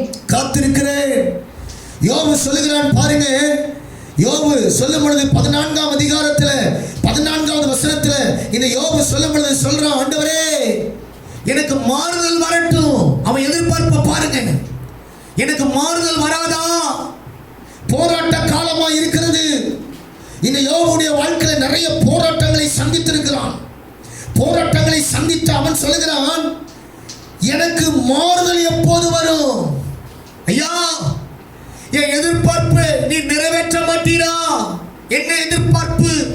மாறுதல் எனக்கு வரணும். போராட்ட காலமா இருக்கிறது. வியாதியோட போராட முடியல, கஷ்டத்தோடு போராட முடியல, எல்லாவற்றையும் இழந்து நான் போராடுகிறேன். இந்த யோபுவினுடைய போராட்டத்தை யோபு புஸ்தகத்தில் வாசித்தீர்களானால், யோபு அவ்வளவு பாடுபட்டான். உலகத்தில் அதிக பாடுபட்டவர்ல முதல்ல இயேசு கிறிஸ்து, நம்முடைய ஆண்டவராகிய இயேசு. 2வது அதிக பாடுகளை சுமந்தவன் யோபு. யோபு அடைந்த பாடு கொஞ்சம் நஞ்சம் அல்ல. அவன் சொல்றான், என் போராட்ட காலம் எப்பயா மாற்றம் வரும்? ஒரு மாறுதல் வராதா? ஒரு சேஞ்ச் வராதா? எதிர்பார்ப்பு பாருங்க, யோபுவினுடைய எதிர்பார்ப்பு. எப்ப மாறுதல் வரும்? போராட்ட காலம். மனிதனுடைய வாழ்க்கையே போராட்டம் தான். மனிதன் இருக்க போகிற நாட்கள் 70 வருடம் 80 வருடம். அவன் இருக்க போகிற அத்தனை நாட்களும் வாழ்க்கையோட போராட வேண்டும். அது தேவ பிள்ளைகள் வாழ்க்கையில போராடி ஜெயிக்க வேண்டும். கர்த்தர் நம்மோடு இருக்கிறார். நம்முடைய எதிர்பார்ப்பு மாறுதல் வராதா? மாற்றம் வராதா? கர்த்தர் மாற்றத்தை தர விரும்புகிறார். அவர் மாற்றத்தை தரணும்னு எதிர்பாருங்க. போராட்ட காலம். மனிதனுடைய வாழ்க்கை 70 ஆண்டுகள், ஒருவேளை 80 ஆண்டுகள். இந்த 70 வருடத்தை தூத்துக்குடி மாவட்டத்தை சேர்ந்த அணியாபுரநல்லூர் பகுதியிலே ஊழியம் செய்த என்னுடைய மாமனார் பாஸ்டர் தாசன் யாக்கோபு 50 ஆண்டுகளுக்கு மேல பெந்தேகோஸ்தே அனுபவத்தில் ஊழியம் செய்தவர்கள். அவருடைய மகளை தான் நான் திருமணம் பண்ணியிருக்கிறேன். இந்த மாமனார் அடிக்கடி இந்த 70 வருடத்தை 10 வருடங்களாக பிரித்து அவர்கள் சொல்வார்கள். 10 என்றால் பசலி, 20 என்றால் எடக்கு, 30 என்றால் முறுக்கு, 40 என்றால் நரைப்பு, 50 வந்தால் அசதி, 60 வந்தால் ஆட்டம், 70 வந்தால் ஓட்டம் என்று சொல்வார்கள். மனிதனுடைய வாழ்க்கை அப்படித்தான். ஒவ்வொரு 10 ஆண்டுகளுக்கு அப்புறம் இப்ப சொன்ன இந்த காரியங்கள் சம்பவித்துக் கொண்டே இருக்கும். தேவன் தனக்கு கொடுத்திருக்கிற அந்த நாட்களிலே போராடி கொண்டே இருக்கணும். யோபு தன் வாழ்க்கையில் உள்ள போராட்டத்தை கர்த்தரிடத்தில் எதிர்பார்க்கிறான். ஐயா, மாறுதல் வராதா? மாறுதல் வரும், எனக்கு மாறுதலை தாரும் என்று கதறுகிறான். அருமையானவர்களே, உங்க வாழ்க்கை இப்படி இருக்க போறதல்ல. உங்க போராட்டத்திற்கு ஒரு மாறுதலை கர்த்தர் தர விரும்புகிறான். உங்க எதிர்பார்ப்பு மாறுதல் வராதா என்று நினைக்கிறீர்களோ, மாறுதல் வரும். நீங்கள் எதிர்பார்த்துக்கு முடிவை உங்களுக்கு கொடுப்பேன். 4வது, நம்முடைய எதிர்பார்ப்பு எப்படிப்பட்டதா இருக்கணும்? 119 சங்கீதம் 81வது வசனத்தை வாசிங்க. Psalm number 119 verse number 81. உம்முடைய ரட்சிப்புக்கு என் ஆத்துமா தவிக்கிறது, உம்முடைய ரட்சிப்புக்கு என் ஆத்துமா தவிக்கிறது, உம்முடைய வசனத்துக்கு காத்திருக்கிறேன், உம்முடைய வசனத்துக்கு காத்திருக்கிறேன், எப்பொழுது என்னை தேற்றுவீர் என்று, எப்பொழுது என்னை தேற்றுவீர் என்று, உம்முடைய வாக்கின் மேல் நோக்கமாய் என் கண்கள் பூத்து போகிறது. போதும். இங்கே சங்கீதக்காரன் 119வது சங்கீதத்துல இந்த 81வது வசனத்துல சங்கீதக்காரன் சொல்றான், உம்முடைய ரட்சிப்புக்கு என் ஆத்துமா தவிக்கிறது, உம்முடைய வசனத்துக்கு காத்திருக்கிறேன். ஆண்டவரே, எனக்கு ஒரு எதிர்பார்ப்பு உண்டப்பா. என்ன எதிர்பார்ப்புனா, என் ஆத்துமா தவிக்குது. எதுக்கு தவிக்குன்னா, உம்முடைய வசனம் எனக்கு கிடைக்காதா? அப்ப இவனுடைய எதிர்பார்ப்பு என்ன? வசனம் எனக்கு கிடைக்கணும், வசனம் எனக்கு வரணும். இந்த வசனம் தான் எனக்கு வாழ்வு, இந்த வசனம் தான் எனக்கு செழிப்பு, இந்த தேவனுடைய வார்த்தை தான் என்னை வாழ வைக்கும் என்று நம்பி, ஆண்டவரே இந்த வசனம் எனக்கு கிடைக்காதா, நான் தவிக்கிறேன், என் ஆத்துமா தவிக்குது. உண்மையிலே சரீரத்துக்கு ஆகாரம் எவ்வளவு அவசியமோ அதே போல ஆத்துமாவுக்கு தேவனுடைய வார்த்தை ரொம்ப அவசியம். இந்த ஆத்துமாவுக்கு ஆகாரமே இந்த வசனம் தான். மனுஷன் உலகம் முழுவதையும் ஆதாயப்படுத்தி கொண்டால் தன் ஆத்துமாவை நஷ்டப்படுத்தினால் அவனுக்கு லாபம் என்ன? உங்க ஆத்துமா நஷ்டப்பட்டு போக கூடாது. உங்க ஆத்துமாவுக்கு தேவையான ஆகாரம் இந்த தேவனுடைய வார்த்தையில் இருக்கிறது. இந்த வார்த்தை உங்களுக்கு கிடைக்கணும். இந்த வார்த்தை மனிதனுடைய ஆத்துமாவை தேற்றும், அந்த மனிதனுடைய ஆத்துமாவை பரலோகம் கொண்டு போய் சேர்க்கும். அவ்வளவு வல்லமையான வார்த்தை இந்த வார்த்தை. அதான் சங்கீதக்காரன் சொல்றான், வசனத்துக்கு காத்திருக்கிற ஐயா, வசனம் வரட்டும், தினமும் எனக்கு வசனம் கிடைக்கட்டும். வேதம் வாசிக்கும் பொழுது முழங்கால நின்று, ஆண்டவரே என்னோடு பேசும் என்று கேளுங்க. கர்த்தர் உங்களோட பேசுவார். மனுஷன் அப்பத்தினாலும் மாத்திரமல்ல, தேவனுடைய வாயிலிருந்து புறப்படுகிற ஒவ்வொரு வார்த்தையினாலும் பிழைப்பான். ஒவ்வொரு வார்த்தையினாலும் பிழைப்பான். இந்த வார்த்தை சாதாரணமானது அல்ல. இந்த வார்த்தையினுடைய வல்லமை எப்படிப்பட்டது தெரியுமா? அந்த வார்த்தை எப்படிப்பட்ட வார்த்தை தெரியுமா? எபிரேயர் 4:12 வாசிக்கிறோம், இந்த வார்த்தை ஜீவனாயும் வல்லமை உள்ளதாயும் இருக்குது. இதுக்கெல்லாம் உயிர் இருக்குது. இந்த வார்த்தை செத்த வார்த்தை அல்ல, இது உயிருள்ள வார்த்தை. இதை வாசிக்கிறவங்க, இதை கேட்கிறவங்க, இதை படிக்கிறவங்க, இதை தூக்குறவங்க, இந்த வேத புத்தகத்தை தூக்கி கொண்டு போனாலும் ஆசீர்வாதம், கேட்டாலும் ஆசீர்வாதம். இந்த வசனம் உங்களுக்கு கிடைச்சிக்கிட்டே இருக்கணும். இந்த வார்த்தை உங்களுக்குள்ள கிடைக்க கிடைக்க கிடைக்க கிடைக்க வசனமாகிய எதிர்பார்ப்புகளை கர்த்தர் நிறைவேற்றுவார். எதிர்பார்ப்பு உண்டா வசனத்தின் மேல உங்களுக்கு? எப்பயா எனக்கு வசனம் தருவி? ஆண்டுடைய வசனம் உங்களுக்கு கிடைச்ச உடனே அது அப்படியே ஆண்டவர் தருகிற வார்த்தை என்று ஏற்றுக்கொண்டு அந்த வார்த்தைக்கு கீழ்ப்படியுங்கள். அந்த வார்த்தையின்படி நடங்க. யார் இந்த வார்த்தைக்கு முக்கியத்துவம் கொடுக்கிறாங்களோ, யாக்கோபு 1:18 வாசிக்கிறோம், முதல் ஆளாக தேவன் மாற்றுவார். இந்த வேதத்தை வாசித்து கீழ்ப்படுகிறவர்கள முதல் பலனாக கர்த்தர்களை கொண்டு போவார். கைவைத்து அல்ல சொல்லுங்க, அல்லேலூயா. முதல் பலனான ஆளாக மாற்றுவார். எல்லா இடத்திலையும், எந்த தேசத்திலும், எந்த நாடுகளிலும், எந்த ஊர்களிலும் கர்த்தர்களை முதன்மையானவர்களாய் மாற்ற அவர் வல்லவர். அப்படி வார்த்தை அப்படி செய்யும். 5வது நம்முடைய எதிர்பார்ப்பு என்ன? ஆகாய் தீர்க்கதரிசன புஸ்தகம் 1ஆம் அதிகாரம் 9வது வசனம். அதிகமாய் வரும். ஆகாய் 1வது அதிகாரம் 9வது வசனம் வாசிங்கள். அதிகமாய் வரும் என்று நீங்கள் எதிர்பார்த்திருந்தும் இதோ கொஞ்சம் கிடைத்தது. கொஞ்சம் கிடைத்தது. அறுத்து வீட்டுக்கு கொண்டு வந்தும் நான் அதை ஊதி போடுகிறேன். ஊதி போடுகிறேன். எது நிமித்தம் என்றால், எது நிமித்தம் என்றால், என் வீடு பாழாய் கிடக்கும்போது, என் வீடு பாழாய் கிடக்கும்போது நீங்கள் எல்லாரும் அவனவன் தன் தன் வீட்டிற்கு ஓடி போகிறீர்களே. நீங்கள் அவனவன் தன் தன் வீட்டிற்கு ஓடி போகிறீர்களே. இது நிமித்தமே என்று சேனைகளின் கர்த்தர் சொல்லுகிறார். நல்ல கவனியுங்கள். ஆகாய் 9ஆம் அதிகாரம் 1வது வசனத்திலே தேவ பிள்ளைகள் எதிர்பார்க்கிற 5வது காரியம் சொல்லப்படுகிறது. இவங்க எதிர்பார்க்கிறாங்க பாருங்க, அதிகமாய் வரட்டும், அதிகமாய் வரும் என்று இந்த தேவ பிள்ளைகள் எதிர்பார்க்கலாம். ஆனால் கொஞ்சமாகத்தான் வருகிறது. இப்படிப்பட்ட சூழ்நிலையில நீங்கள் இருக்கிறீர்களோ? அதிகமாய் இல்லை, கொஞ்சம் தான் இருக்கிறது. அதிகமாய் வரும் என்று எதிர்பார்த்த இடத்துல கொஞ்சம் தான் கிடைத்திருக்கிறது என்று நினைக்கிறீர்களோ? ஆண்டவர் இன்றைக்கு அந்த சூழ்நிலையை மாற்ற விரும்புகிறார். உங்க எதிர்பார்ப்புகளை கர்த்தர் நிறைவேற்றுவார். அதிகமாய் வரட்டும். இந்த ஜனங்கள் பாருங்க, அதிகமாய் வரட்டும் நினைக்கிற ஆட்களுக்கு கொஞ்சமா கிடைத்ததுக்கு காரணமே என்ன? அவங்க செய்த காரியம் என்ன செய்தார்கள்? சுயநலக்காரர்களாக மாறிவிட்டார்கள். தேவன் அவர்களை நம்பி ஒரு பொறுப்பை கொடுத்தார். என்ன பொறுப்பை கொடுத்த அந்த வசனத்தில் சொல்றார் பாருங்க, என் வீடு பாழாய் கிடக்கும் போது நீங்கள் எல்லாரும் அவனவன் தன் வீட்டிற்கு ஓடி போகிறீர்களே. அவருடைய வீடு தேவனுடைய சபை. தேவனுடைய சபை குறித்து அவர்களுக்கு ஒரு அக்கறை இல்லாதபடிக்கு, சபையை மறந்து சபை எப்படி கிடக்கட்டும் என்று நினைத்த அந்த கூட்டத்துக்கு கொஞ்சமாக தான் கிடைத்தது. சபையையும் சபை ஜனத்தையும் சபையின் ஊழியக்காரர்களையும் யார் அதிகமாய் நேசிக்கிறார்களோ அவர்களுக்கு அதிகமாய் வரும். கைவை தலையில சொல்லுங்க, அல்லேலூயா. சபை என்பது ஆண்டவர் தன்னுடைய சொந்த இரத்தத்தினால் உருவாக்கினார். சபைக்காக தன் ஜீவனை கொடுத்தார். எல்லா ஊர்களிலும் சபைகள் எழும்பட்டும், எல்லா கிராமங்களிலும் சபைகள் எழும்பட்டும். இந்த சபைகள் எழும்புவதற்காக நீங்க உங்களை ஒப்பு கொடுங்கள். ஆண்டவர் சொல்றார், சபையை கட்டுங்கள் என்று சொல்லுகிறார்.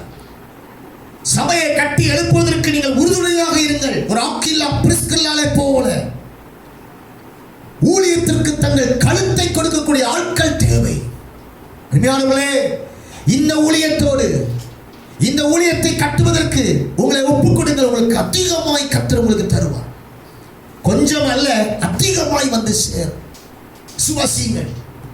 உங்க எதிர்பார்ப்பு அதிகமா வரட்டும் நினைக்கிறீர்களோ, சபையோடு இணைந்து நீங்கள் செயல்படுங்கள்.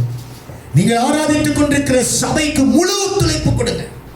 அந்த சபையினுடைய வளர்ச்சிக்காக என்ன முயற்சி எடுக்கணுமோ போதகரோடு இணைந்து, சபையோடு இணைந்து தரிசனத்தை நிறைவேற்றுவதற்கு நீங்கள் பிரயாசம் எடுங்கள். ஆண்டவர் சபையை கட்டி எழுப்புவார். சபையை ஒருவர் ஒன்று செய்ய முடியாது. தேவன் தம்முடைய சபையை வளர்வதற்காக தேவன் நம்ம எல்லாரையும் பயன்படுத்தட்டும். கைவை தள்ளில சொல்லுங்க, அல்லேலூயா. ஆறாவது நம்முடைய எதிர்பார்ப்பு என்ன? எதிர்பார்ப்பு ஒரு தேவ பிள்ளையினுடைய எதிர்பார்ப்பு. ஆறாவது எதிர்பார்ப்பு புலம்பல் 4ஆம் அதிகாரம் 17வது வசனத்தை வாசியுங்கள். புலம்பல் 4ஆம் அதிகாரம் 17வது வசனம். இன்னும் எங்களுக்கு சகாயம் வரும் என்று நாங்கள் வீணாய் எதிர்பார்த்திருந்ததினாலே எங்கள் கண்கள் பூத்து போயின. ரட்சிக்க மாட்டாத ஜாதிக்கு எதிர்பார்த்து கொண்டிருந்தோம். நாங்கள் எங்கள் வீதிகளில் நடவாதபடிக்கு. போதும். இங்க வாசிக்கிறோம் புலம்பல் 4:17. சகாயம் வரும். சகாயம் என்றால் உதவி, ஹெல்ப். எதிர்பார்ப்பு பாருங்க. எரேமியா எழுதுகிறார், புலம்பலுக்கு எழுதுகிறதான அந்த புஸ்தகத்துல 4:17 சகாயம் வரட்டும், எங்களுக்கு உதவி வரட்டும். உதவியற்று கேட்பாரற்று கிடக்கிறோம், எங்களுக்கு உதவி வரட்டும் ஐயா, எங்களுக்கு ஹெல்ப் வரட்டும். இந்த எதிர்பார்ப்பை கர்த்தர் நிறைவேற்றுவார். ஆண்டவர் உங்க தேவையை சந்திக்க அவர் வல்லவர். சில நேரத்தில் கர்த்தரிடத்திலிருந்து வர வேண்டிய நன்மைகள் வராமல் அப்படியே நின்று போய் விடுகிறது. மனிதனிடத்தில் வருகிற நன்மைகள் எல்லாம் அது நம்முடைய வாழ்க்கையில நிறைவு அல்ல.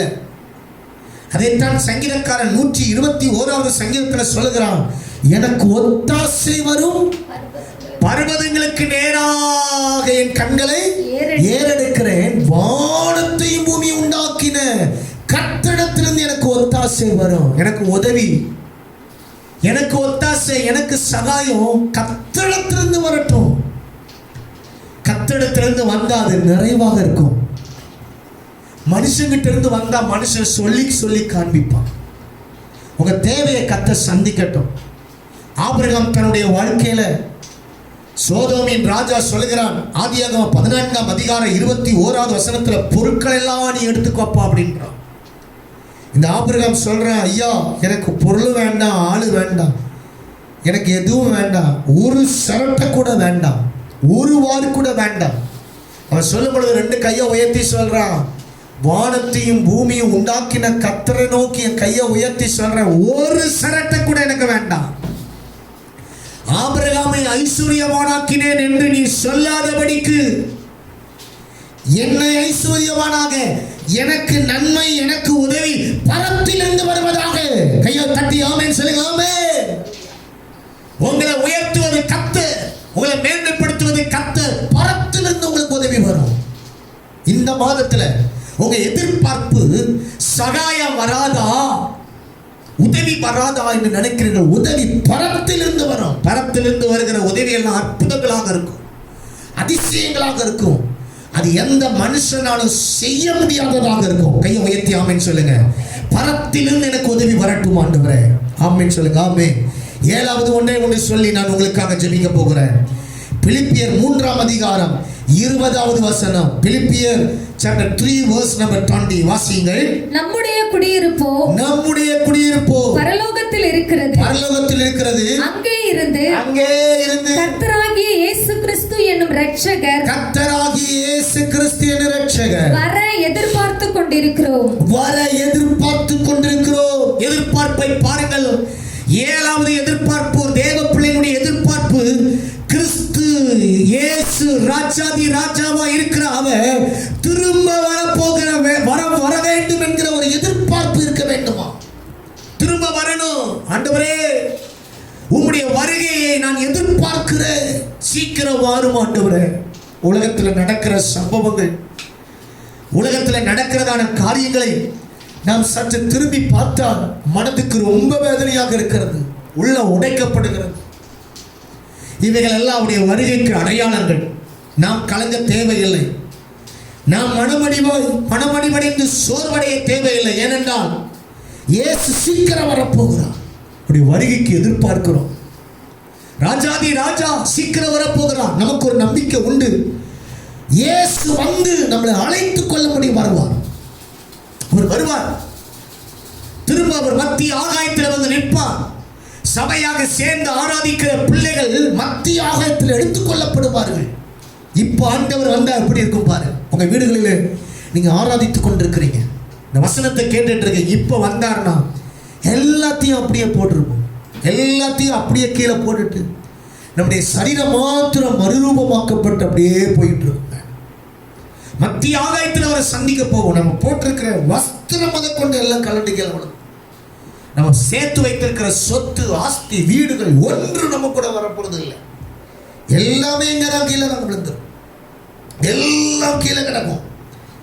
அப்படி இப்ப வந்தா அப்படியே வருகையில போகணும்ங்கிற ஒரு எதிர்பார்ப்போடு இருங்க. எப்பயா நீர் வருவி ஆண்டவரே, நீர் எப்போ வருவி? இந்த பிலிப்பியர் 3ஆம் அதிகாரத்தில் அப்போஸ்தலனாகிய பவுல் பிலிப்பியர் சபைக்கு சொல்லும் பொழுது சொல்கிறார், 20வது வசனத்தில் நீங்க எதிர்பாருங்க. 19வது வசனத்தில் உலகத்தில் இருக்கிற மக்கள் எப்படிப்பட்டவர்களா இருக்கிறார்களாம்? அவர்களுடைய முடிவு அழிவு, அவர்களுடைய தேவன் வயிறு.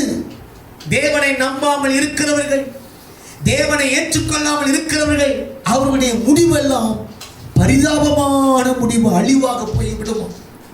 அங்கே வாசிக்கிறோம், சிலருக்கு வயிறு நரம்புனா போதும், வயிற்றுக்காக என்னவும் செய்வாங்க. அதுதான் அவங்களுக்கு தேவனா. ஆனால் நமக்கு அப்படி அல்ல.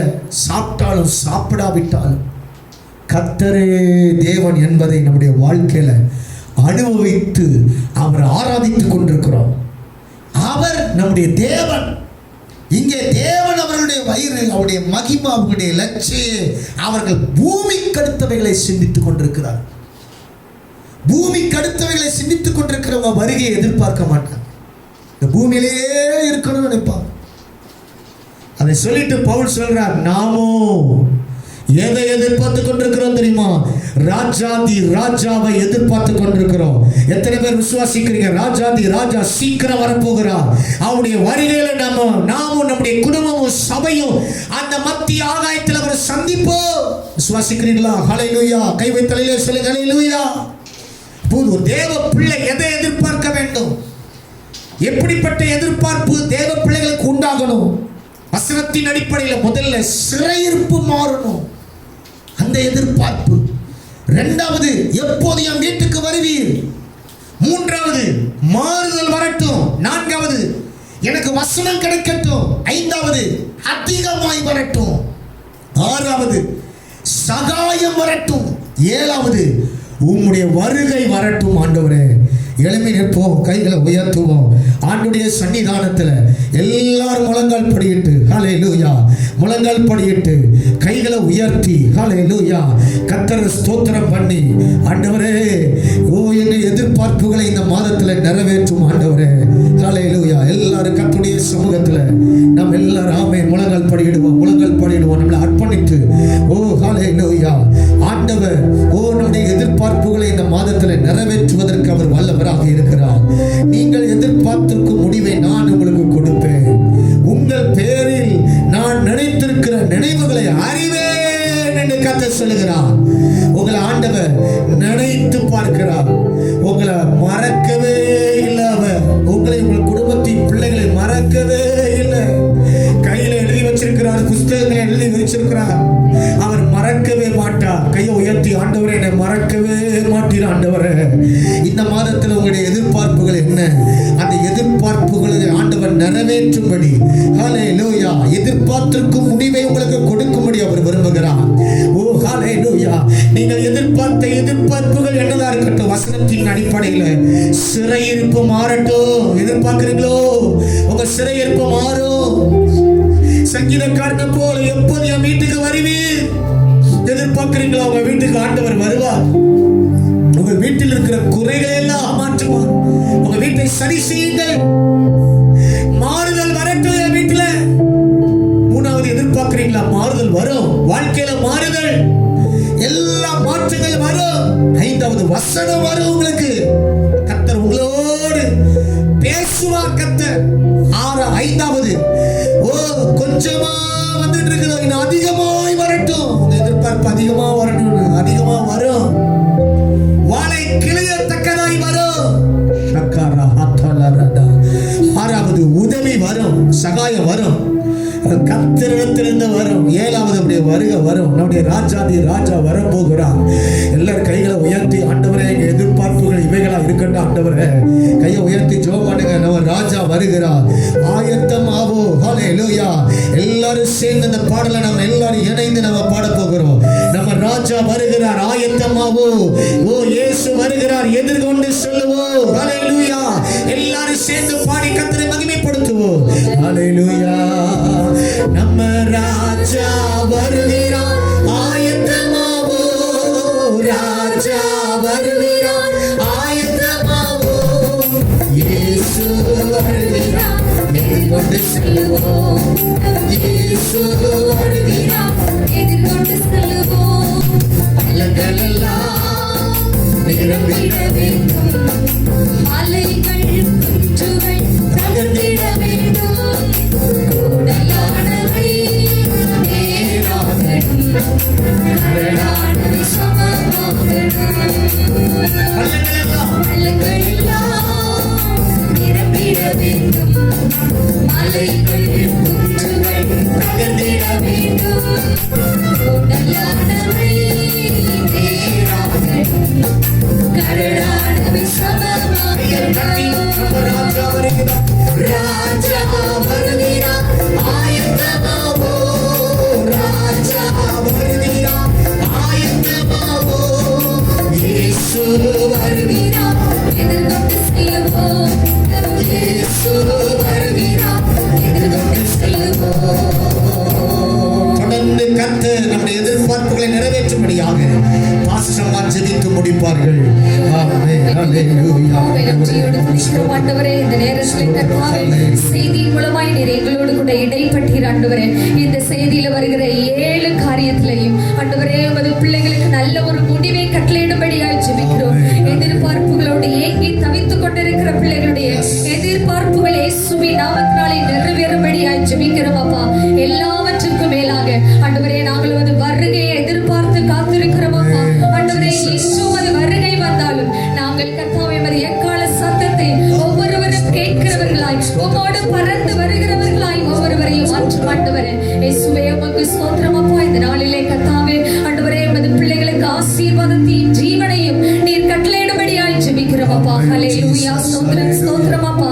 ஆண்டவரே உமது வருகை பிந்தினால் நாங்கள் கர்த்தாவே எல்லாரும் முகமுகமாய் சேர்ந்து உம்மை சபையிலே ஆராதிக்க நீர் உதவி செய்யும்படியாய் ஜெபிக்கிறோம் அப்பா. செய்தி கேட்ட ஒவ்வொரு பிள்ளைகளை தொடுங்க. ஆவியாத்துமா சரீரத்திலே நிறைவான உங்களுக்காய் ஜெபிக்கிறோம். ஆமென். இயேசுவின் மூலம் ஜெபம் கேளும் நல்ல பிதாவே. ஆமென் ஆமென். நம்முடைய கர்த்தராய் இருக்கிற இயேசு கிறிஸ்துவினுடைய கிருபை, பிதாவாகிய தேவனுடைய அன்பு, பரிசுத்த ஆவியானவருடைய அந்யோன்ய ஐக்கியமும் நம் அனைவரோடு இயேசுவின் வருகை மட்டும் நிலைத்திருப்பதாக. ஆமென். எல்லாரும் சேர்ந்து சொல்லுங்க. என் ஆத்துமாவே கர்த்தரை ஸ்தோத்திரி, என் முழு உள்ளமே பரிசுத்த நாமத்தை ஸ்தோத்திரி. என் ஆத்துமாவே கர்த்தரை ஸ்தோத்திரி, கர்த்தர் செய்த சகல உபகாரங்களையும் மறவாதே. ஆமென். ஜெய கிறிஸ்து முன் செல்கிறார், ஜெயமாக நடத்திடுவார். ஜெய கிறிஸ்து முன் செல்கிறார், ஜெயமாக நடத்திடுவார். ஜெய கீதங்கள் நாம் பாடி ஜெய கொடி ஏற்றிடுவோம். ஜெயம் அல்லேலூயா அவர் நாமத்திற்கே, ஜெயம் அல்லேலூயா அவர் நாமத்திற்கே. ஹல்லேலூயா. ஹல்லேலூயா. கர்த்தர் உங்கள் ஒவ்வொருவரையும் ஆசீர்வதித்து உங்களுடைய எதிர்பார்ப்புகளை எல்லாம் நிறைவேற்றுவார். தேவன் உங்களை நடத்துவார். ஆமென். God bless you.